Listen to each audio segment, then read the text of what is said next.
How to fix Google Maps showing wrong location.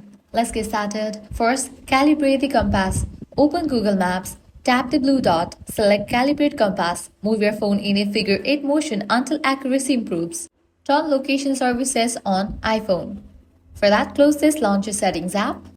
Now scroll down and navigate to the option Privacy and Security. Click on the option Location Services.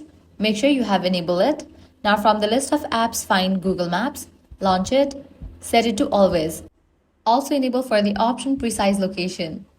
Then you can head back. Restart GPS. Toggle off location or GPS. Wait for about 30 seconds and then again enable it. With these, your problem might be fixed. Likewise, check app permissions. So head back to the main page of settings, navigate to the option apps. From the list of apps, find map, launch it.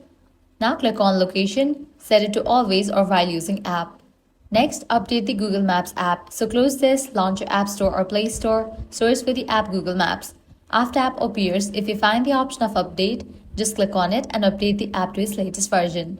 Lastly, check for obstructions. GPS may struggle indoors or near tall buildings. Step outside for better accuracy. And that's it. These are some fixes for Google Maps showing wrong location. If this guide helped you out, do not forget to like, share, and subscribe.